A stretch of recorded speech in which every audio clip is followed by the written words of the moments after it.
Sometimes it happens that we construct a life for ourselves, but it turns out that we wanted to construct a nice, beautiful house for ourselves, and it turns out we constructed a shack.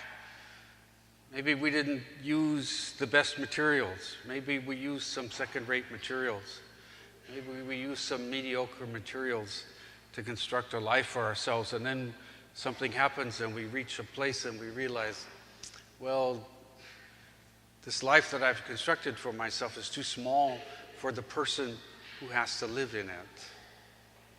It's too small for a person who has the Spirit of God that lives within them.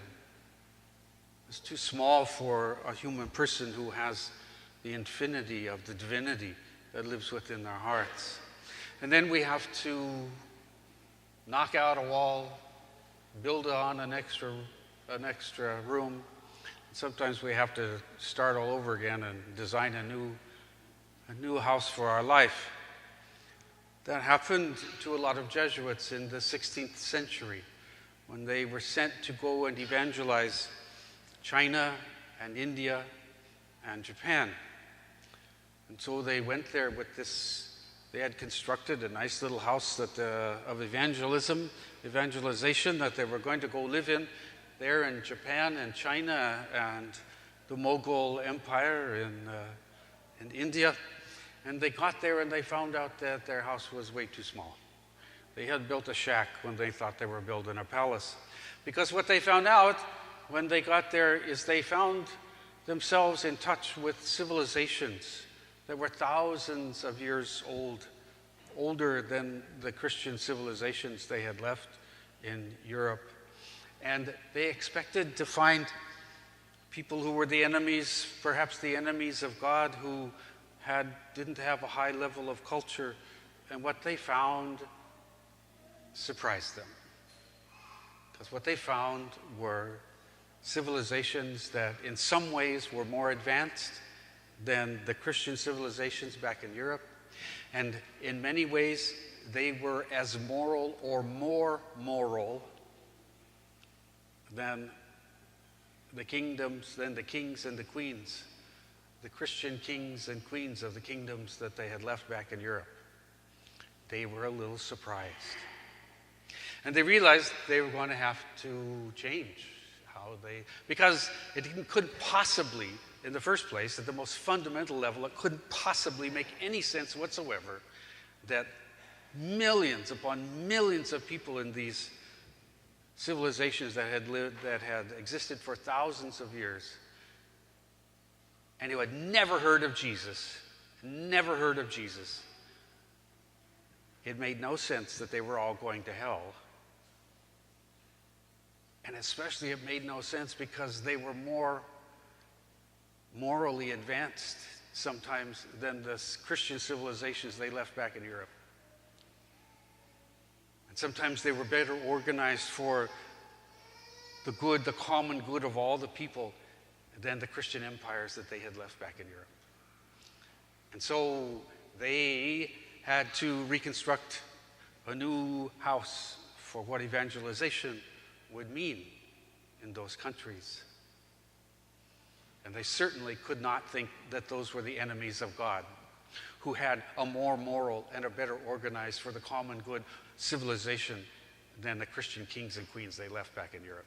And besides that, the hardest, the most difficult thing, the most trouble they had with evangelization was the example of the Christians who were there. It was the Portuguese sailors, no offense to the Portuguese, but, the Portuguese sailors were getting drunk and were misusing the women and were there to be greedy, and they called themselves Christians. And they said, well, you talk to me about Jesus, but then look at this. And so they had to reconstruct a new life of what it would meant to evangelize people.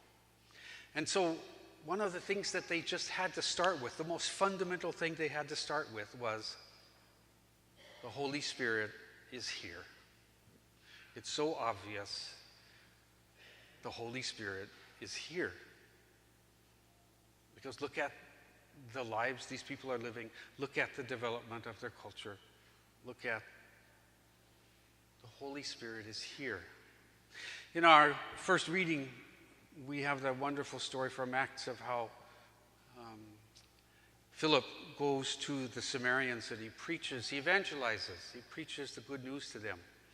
And they believe in Jesus Christ, and they say that they will change their life and follow Jesus, and so they're baptized. But then it has that wonderful line. It says, but they didn't even know that there was a Holy Spirit.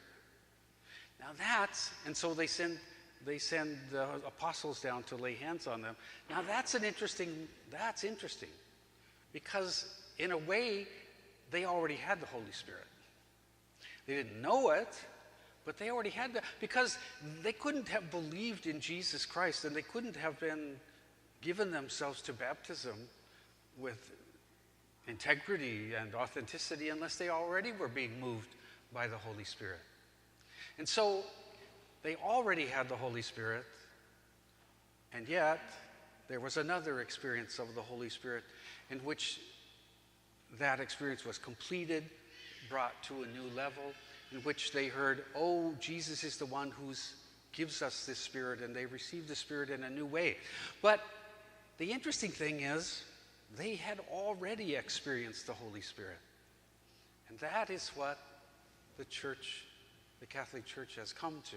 That's what many of our Jesuits and other missionaries to other lands have realized,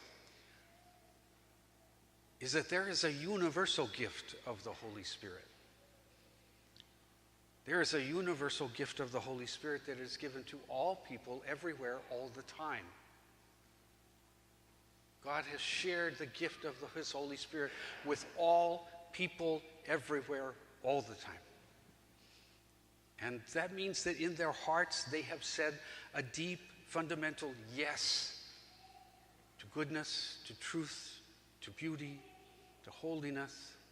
They feel the undertow, that undertow like a tide going out that's pulling at them, or they feel like a gravitational pull. They feel the pull, just like we do in their hearts, of a Holy Spirit pulling them towards truth and goodness and beauty and holiness.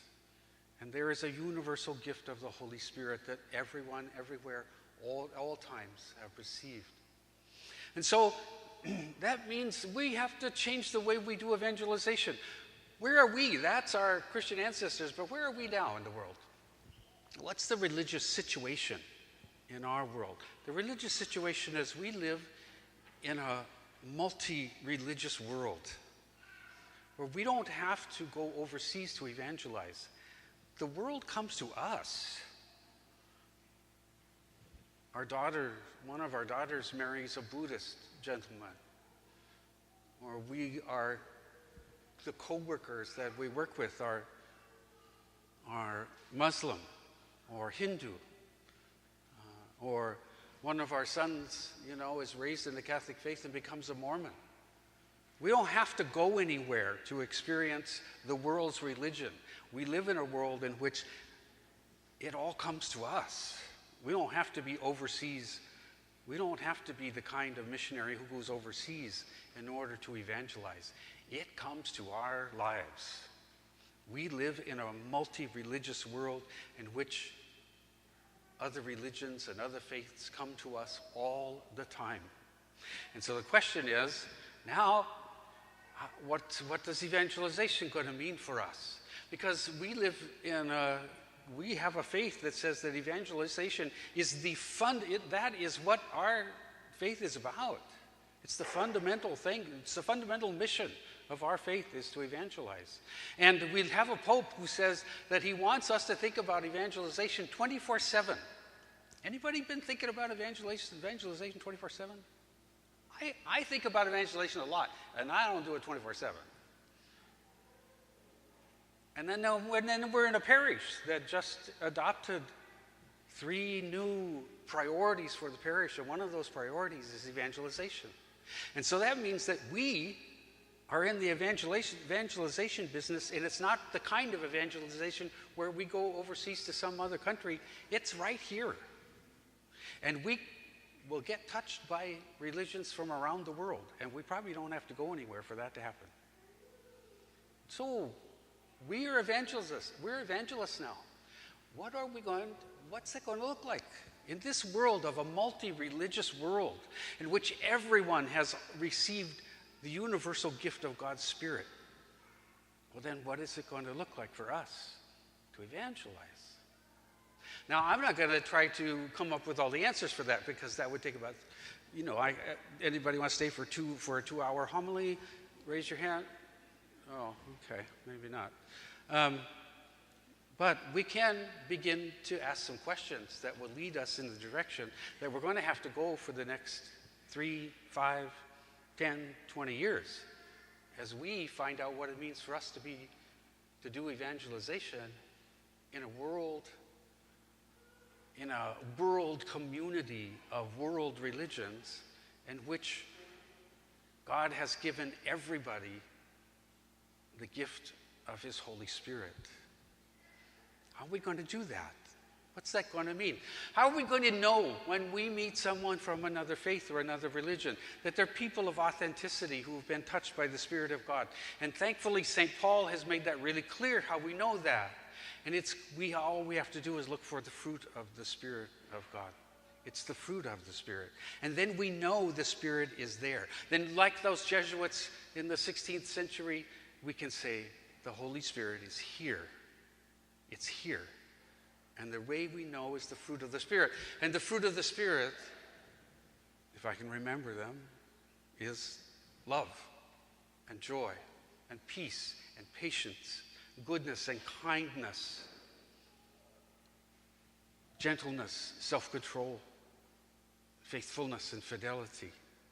Those are the fruits of the Spirit. And when those Jesuit ancestors of mine got to China and Japan, and they saw love and joy and patience and peace, goodness and kindness. And they had to say, the Spirit is here. The Holy Spirit is right here. Because that can't happen in human persons without the Spirit of God. So there is this universal Spirit that has touched everyone. And those who respond to that Spirit have said a great yes. Deep, deep down in their souls, they have said a yes at the foundations of their life, a yes to truth and goodness and beauty and holiness and kindness and goodness and self-control and patience and peace and love and joy. And no one can do that without being the gift of the Holy Spirit. And so that's where we start. That's where we begin in this world of multi-religions, where we are called to be evangelists. We still need to evangelize. We still need to live the life of Jesus, and we still need to proclaim Jesus. But how do we do it now? The way we're doing it now is that if we can live by the fruits of the Spirit, and we can preach Jesus in an authentic way, then there will be some people who say, that's a sharper and a truer and a more deep way to be the person I want to be. The life, death, and resurrection of Jesus Christ reveals love and truth and patience and peace and goodness to me in the sharpest and clearest way. And many will be attracted to that. But people don't have to know about Jesus to be saved by God.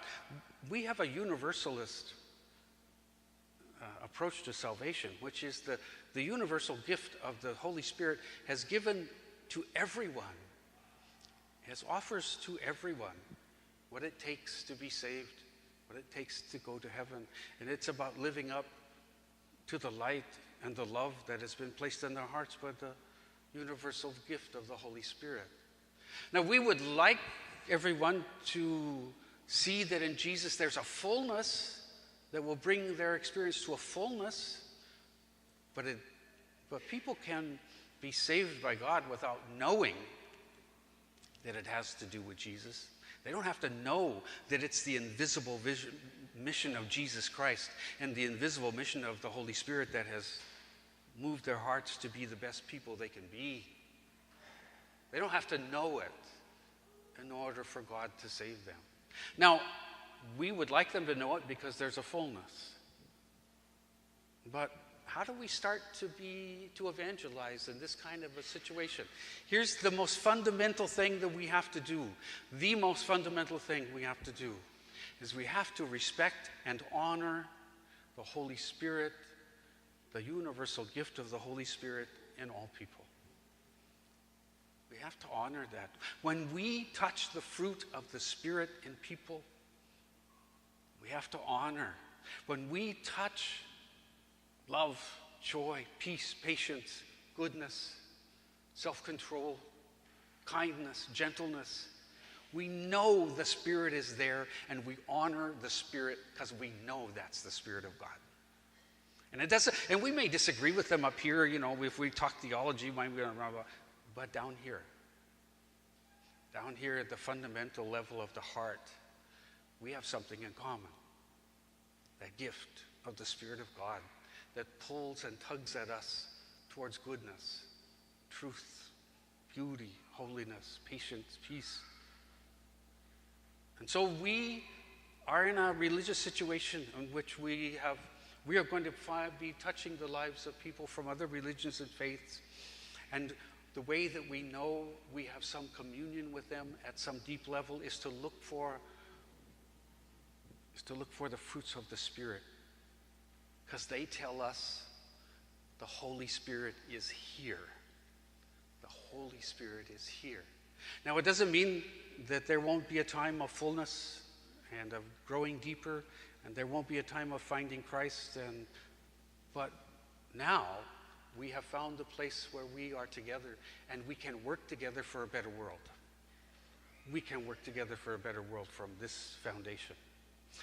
And so it doesn't take too much to figure out that they're also going to be looking for something from us. People from other religions who we say we're Christians, it doesn't take much to figure out. They're going to be looking for joy and love and peace and patience, self-control,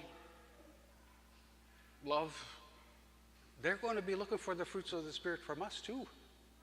So we're going to have to get re-evangelized. If we're going to evangelize anybody else, we got to get re-evangelized so that we can live by the fruits of the Spirit. And so that the people that we touch from other faiths, they can also look at our lives and say, the Holy Spirit is there. The Holy Spirit is there.